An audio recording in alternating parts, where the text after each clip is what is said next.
नमस्कार, मैं हूं संतोष पाठक और आप देख रहे हैं द न्यूज लॉन्चर। दोस्तों, कांग्रेस के पूर्व राष्ट्रीय अध्यक्ष राहुल गांधी कांग्रेस को मजबूत करना चाहते हैं।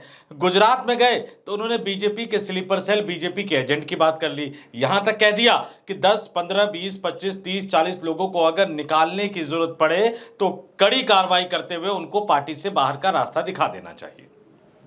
राहुल गांधी गुजरात में पार्टी को मजबूत करना चाहते हैं। राहुल गांधी बिहार में पार्टी को मजबूत करना चाहते हैं, जहां इस साल अक्टूबर नवंबर में विधानसभा का चुनाव होना है। राहुल गांधी असम और केरल में पार्टी को मजबूत करना चाहते हैं, जहां लगातार तीसरी बार वो कांग्रेस को चुनाव हारते नहीं देखना चाहते हैं विधानसभा का। राहुल गांधी देश के अलग अलग राज्यों में कांग्रेस पार्टी को मजबूत करना चाहते हैं। अब आप सोच रहे होंगे कि अगर राहुल गांधी अपनी राजनीतिक पार्टी को यानी कांग्रेस पार्टी को मजबूत करना चाहते हैं तो इससे सबसे ज्यादा तकलीफ या सबसे ज्यादा दिक्कत भारतीय जनता पार्टी को होना चाहिए, देश के प्रधानमंत्री नरेंद्र मोदी को होना चाहिए, देश के गृह मंत्री अमित शाह को होना चाहिए। अगर राहुल गांधी गुजरात में कांग्रेस पार्टी को मजबूत करना चाहते हैं तो मिर्ची भारतीय जनता पार्टी को लगनी चाहिए। अगर राहुल गांधी बिहार में कांग्रेस को मजबूत करना चाहते हैं तो दिक्कत नीतीश कुमार और बीजेपी को होना चाहिए। अगर राहुल गांधी असम में कांग्रेस को मजबूत करना चाहते हैं तो दिक्कत भारतीय जनता पार्टी के असम के मुख्यमंत्री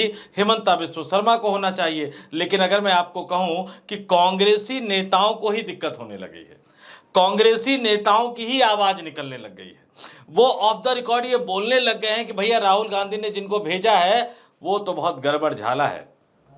अब कौन बीजेपी का एजेंट है, स्लीपर सेल कौन है, कौन किसके साथ है, कौन किसके खिलाफ है, ये तमाम चीजें मैं आपके सामने लेकर आऊंगा। और ये कहानी है बिहार की, जी हाँ, उसी बिहार की जहां से हमारे चचा नीतीश कुमार आते हैं, अलटने पलटने सलटने वाले। ये कहानी बिहार की है, जिस बिहार में दशकों तक कांग्रेस पार्टी ने बीडीएम के फॉर्मूले से राज किया, ब्राह्मण दलित मुस्लिम के फॉर्मूले से राज किया और लंबे अरसे से कांग्रेस पार्टी बिहार की सत्ता से बाहर है। ये कहानी उस बिहार की है जहां से लालू यादव आते हैं, जहां से तेजस्वी यादव आते हैं। लालू यादव 2004 में जब कांग्रेस और भारतीय जनता पार्टी के बीच, या यूं कहूं कि जब अटल बिहारी वाजपेयी और सोनिया गांधी के बीच लोकसभा चुनाव में सीटों का अंतर महज 7 सीटों का था, लालू यादव सबसे पहले आगे आए थे। उन्होंने बिना शर्त सोनिया गांधी को समर्थन करने का ऐलान कर दिया था। लालू यादव वो पहले नेता थे जो सामने आए और जिन्होंने बयान दिया कि वो सोनिया गांधी को प्रधानमंत्री बनाने के लिए बिना शर्त कांग्रेस पार्टी को समर्थन देने के लिए तैयार है। लेकिन वही लालू यादव आज परेशान हो रहे हैं कांग्रेस की मजबूती से। चलिए, लालू यादव परेशान है एक पल के लिए, माना जा सकता है सहयोगी दल है। भला सहयोगी दल कोई क्यों चाहेगा कि उसका कोई सहयोगी दल ज्यादा मजबूत हो जाए, कि उसकी अपनी राजनीतिक ताकत घट जाए। लेकिन कांग्रेसी भी परेशान होने लगे हैं। बिहार कांग्रेस में अब नेताओं के बोल फूटने लगे हैं। बिहार कांग्रेस के बड़े नेता हैं अखिलेश सिंह, प्रदेश अध्यक्ष है। उनके सामने या उनके पास जो जिम्मेदारी दी थी वो कांग्रेस पार्टी को बिहार में मजबूत करने की जिम्मेदारी दी थी। राहुल गांधी ने जब उनको लगा कि बिहार प्रदेश इकाई ढंग से काम नहीं कर रही है तो उन्होंने अपने करीबी कृष्णा अल्लावरू को बिहार प्रदेश का प्रभारी बनाकर बिहार भेज दिया। उसके बाद कृष्णा अल्लावरू लगभग 4 से 5 बार पटना की धरती पर जा चुके हैं, बिहार की धरती पर जा चुके हैं, कांग्रेस के कार्यकर्ताओं के साथ, नेताओं के साथ लगातार संवाद कर रहे हैं, बिहार प्रदेश कार्यालय में लगातार कांग्रेस नेताओं के साथ बात कर रहे हैं। और इस बीच यात्रा का एक बड़ा प्लान तैयार कर लिया गया। कन्हैया कुमार को चेहरा बनाने का प्लान तैयार कर लिया गया। खड़ी खड़े कृष्णा अल्लावरू कहते हुए नजर आए कांग्रेस नेताओं और कार्यकर्ताओं की बैठक में कि पिछली बार 70 मांगा था, सिर्फ 19 जीत पाए, 51 पे हार गए। इस बार सीटें तो मांग रहे हैं, लेकिन मुझे बताइए तो सही, कोई 3 दर्जन विधानसभा की सीटें ऐसी हैं जहां कांग्रेस के नेता खड़े होकर कह सके कि हां ये 36 सीटें, ये 30 सीटें या ये 40 सीटें हम 101% जीतने जा रहे हैं। कांग्रेसी नेताओं को, बिहार प्रदेश के कांग्रेस नेताओं को आईना दिखाते हुए नजर आए कृष्णा अल्लावरू साहब। लेकिन परेशानी बढ़ गई है। बिहार प्रदेश के कांग्रेस अध्यक्ष सूत्र ये बता रहे हैं, Akhilesh Singh of the record पत्रकारों से बात कर रहे हैं। पटना में भी बात की उन्होंने, दिल्ली में भी ऑफ द रिकॉर्ड पत्रकारों से बात की, और उसमें उनका जो दर्द है, जो दुख है, वो छलक कर बाहर आ गया। और जाहिर सी बात है कि अगर आप कांग्रेस बीट के पत्रकारों के साथ ऑन रिकॉर्ड बात करेंगे तो चला ही जाएगा, ऑफ द रिकॉर्ड भी अगर बात करेंगे तो कांग्रेस आला कमान तक आपकी बात पहुंच ही जाएगी, कहीं कोई छुपता नहीं है, बहुत सारे पत्रकार है ऊपर पहुंचाने वाले। तो क्या कहा उन्होंने कि कृष्णा अल्लावरू जिस ढंग से काम कर रहे हैं उससे प्रदेश कांग्रेस के कई नेता असहज हैं। बार बार जिस तरह से बैठकों में वो बता रहे हैं कि 70 ली थी, सिर्फ 19 जीते, 51 हार गए, किस मुंह से आप सीटें मांग रहे हो, उससे बिहार प्रदेश कांग्रेस के नेता असहज है। अच्छा, उनके असहज होने का एक और बड़ा कारण है, यहां मैं बिहार प्रदेश कांग्रेस के अध्यक्ष की बात कर रहा हूं। वो बिहार प्रदेश के नेता है, प्रदेश अध्यक्ष है, कायदे से कमान उनके हाथ में होना चाहिए। कृष्णा अल्लावरू जाते हैं तो उनसे अलग भी अलग अलग नेताओं से बातचीत करते हैं, संवाद करते हैं, कार्यकर्ताओं से फीडबैक लेने की कोशिश करते हैं और वो प्रदेश अध्यक्ष के कामकाज को भी लेकर फीडबैक ले लेते हैं। यही उनका काम है, इनके लिए उन्हें प्रभारी बनाकर वहां भेजा गया है। और फिर क्या हुआ, यूथ कांग्रेस और एनएसयूआई इन दोनों ने मिलकर बिहार में एक यात्रा का प्लान तैयार कर लिया। यात्रा नौकरी दो, पलायन रोको 16 मार्च से शुरू होने जा रही है। कन्हैया कुमार इसके बड़े चेहरे होने जा रहे हैं और जिस तरह से कृष्णा अल्लावरू ने अपने बगल में कन्हैया कुमार को बिठाकर इसकी घोषणा की, तो बिहार प्रदेश कांग्रेस के नेताओं का असहज होना तो स्वाभाविक है। फिर पप्पू यादव का प्रभाव बढ़ता हुआ नजर आ रहा है। अब ये पप्पू यादव वो है जो पिछली बार पूर्णिया से कांग्रेस उम्मीदवार के तौर पर लड़ना चाहते थे, लेकिन प्रदेश कांग्रेस के नेताओं ने राष्ट्रीय जनता दल से बातचीत के दौरान उनकी पूर्णिया सीट पर वो लड़ नहीं पाए, वो आरजेडी के कोटे में चली गई। आरजेडी ने अपना उम्मीदवार खड़ा कर दिया और कांग्रेस अपना उम्मीदवार वहां नहीं खड़ा कर पाई। पप्पू यादव निर्दलीय चुनाव लड़े, जीत गए।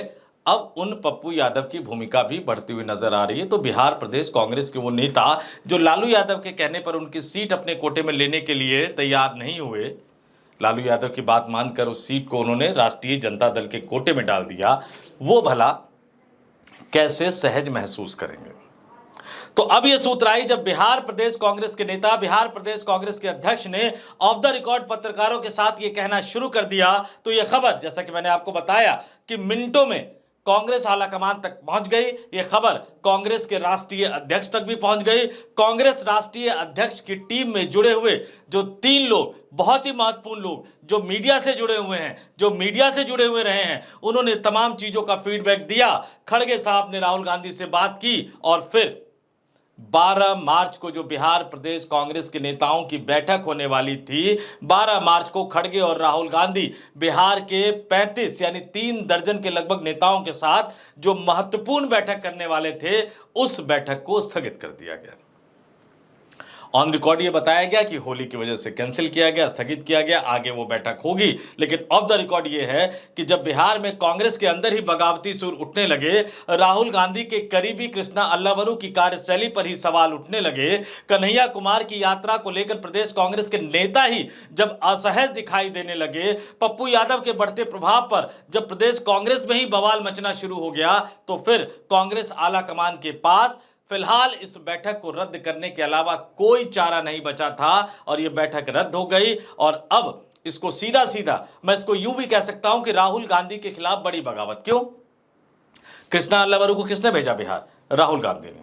फीडबैक क्या है कि कृष्णा अल्लावरू राहुल गांधी के करीबी है। वो जिस अंदाज में बैठक ले रहे हैं, जो राहुल गांधी ने गुजरात पे मंच पे कहा था ना, ठीक उसी अंदाज में वो बिहार प्रदेश कांग्रेस के नेताओं की जो बैठक लेते हैं, तो उन्हीं शब्दों के साथ उन्हें आईना दिखाने की कोशिश करते हुए नजर आते हैं।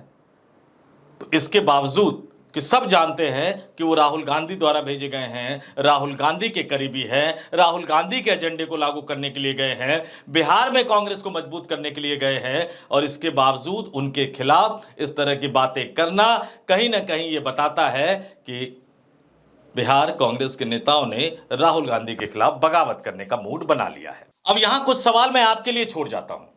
अगर बिहार में राहुल गांधी कांग्रेस को मजबूत करना चाहते हैं, किसी भी तरीके से मजबूत करना चाहते हैं, चेहरा बदल के मजबूत करना चाहते हैं, लेकिन बिहार प्रदेश कांग्रेस के नेता इसको स्वीकार नहीं कर पा रहे हैं, तो फिर वो किसके एजेंट के तौर पे काम कर रहे हैं, भारतीय जनता पार्टी के एजेंट के तौर पर या फिर राष्ट्रीय जनता दल यानी लालू यादव और तेजस्वी यादव के एजेंट के तौर पर। याद दिला दूं, 90 के दशक में लालू यादव जब कांग्रेस को हराकर, यानी कांग्रेस के उस समय के जो मुख्यमंत्री जगन्नाथ मिश्रा थे उनको सत्ता से बाहर कर राज्य के मुख्यमंत्री बने थे, तो बहुत खबरें आया करती थी कि लालू यादव किस तरह उस समय कांग्रेस के दिग्गज नेताओं को उपकृत किया करते थे। और अभी भी यह कहा जाता है कि लालू यादव कांग्रेस के अंदर यह तय करते हैं कि कांग्रेस में किस नेता को बड़ी भूमिका मिलेगी। पहली बार ये लालू यादव तय करते हुए नजर आते थे, लेकिन इस बार जब राहुल गांधी ये तय करते हुए नजर आ रहे हैं तो आवाजें उठनी शुरू हो गई है।